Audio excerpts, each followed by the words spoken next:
The rain hadn't stopped all morning.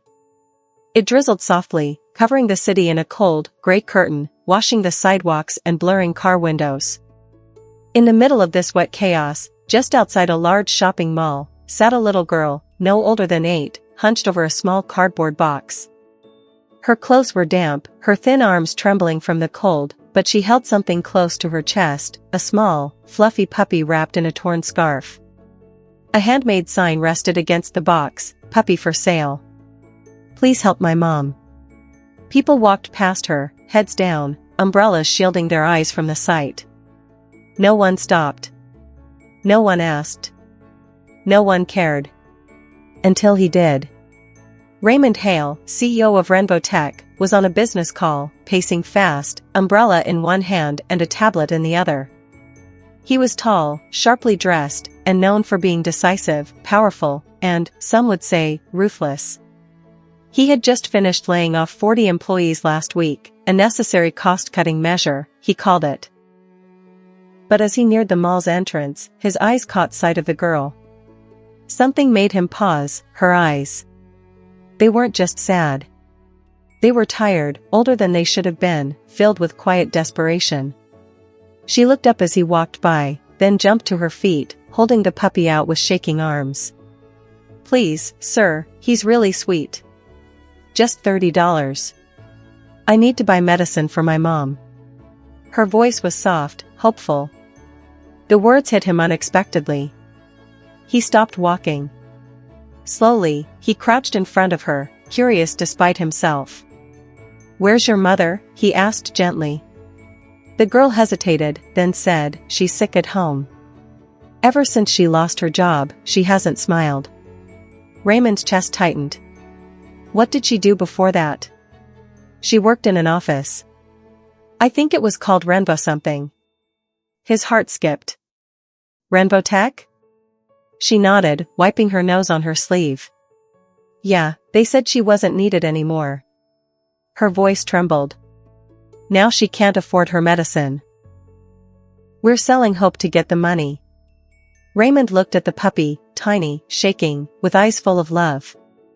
Hope? He asked. That's his name, she smiled, a little flicker of warmth in the rain. He keeps me company when mom's too tired to get up. Raymond felt a chill unrelated to the weather. He had signed off on dozens of terminations last week, names just a list on paper. But one name returned to him now, Anna Roberts. Administrative support. Single parent. Efficient. Quiet. Dismissed. He hadn't thought twice about it. Now her daughter stood before him, trying to sell her best friend for medicine. His voice was caught in his throat. What's your name? He asked. Emily. She tucked a wet strand of hair behind her ear. Please, sir. He's worth more than 30, but that's all we need. Raymond stared at her, the rain soaking through his coat. In that moment, something inside him cracked. Not from pity, but from shame. He reached into his pocket, pulled out his wallet, and handed her a crisp bill. 500? Emily gasped. No, no. That's too much, he stopped her with a smile. It's not for the puppy. It's for the medicine. Keep hope. He's not for sale anymore. Emily blinked fast, overwhelmed. Really? Really, he nodded. And tell your mom. Raymond Hale says to call him tomorrow morning. He slipped his business card into her coat pocket and stood up. Everything's going to change, Emily. She looked up at him, the puppy pressed to her chest. Thank you, Mr. Raymond, he replied softly.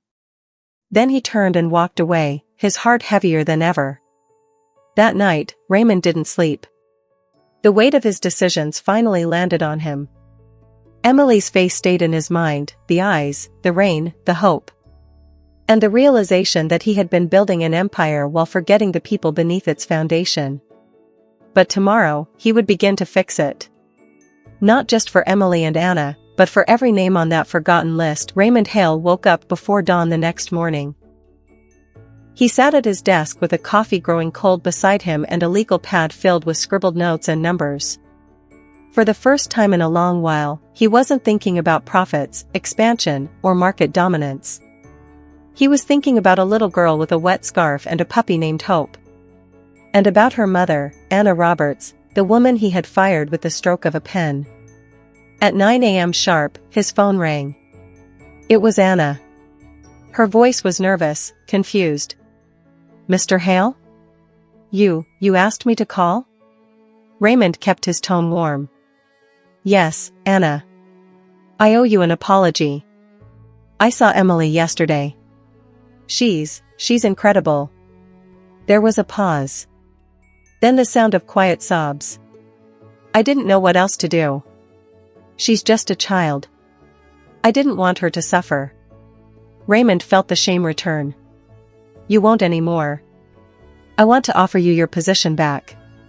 With a raise, remote flexibility, and full medical benefits. Effective immediately."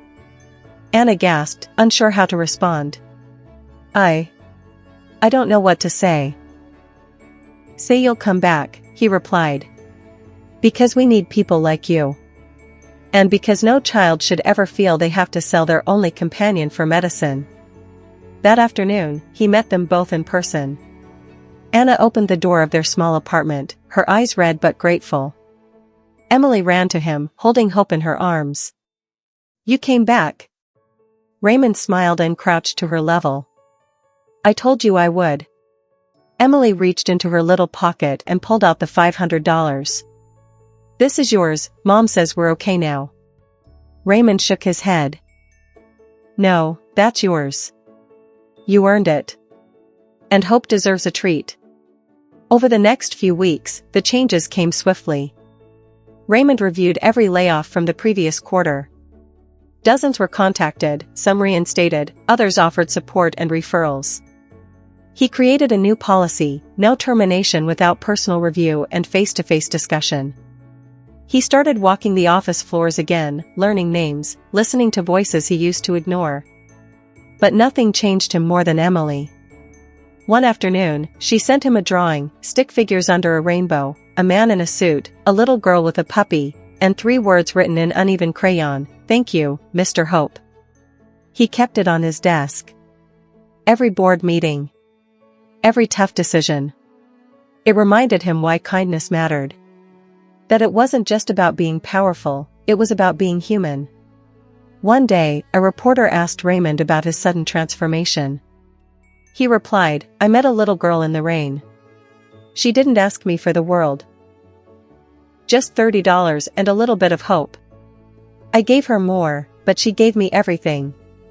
At the company's next town hall, he stood before hundreds of employees. "If my decisions ever made you feel invisible," he said, "I'm sorry. That ends now." Emily and Anna sat in the front row, clapping the loudest. And as Raymond walked off stage, he caught sight of Hope wagging his tail beside Emily's chair, tongue out, tail high. A small reminder that sometimes, the ones we try to help, end up saving us. If this story moved you, please like this video and subscribe to Outfit Stories for more heart-touching tales that inspire compassion and humanity. We tell the stories that the world needs to feel.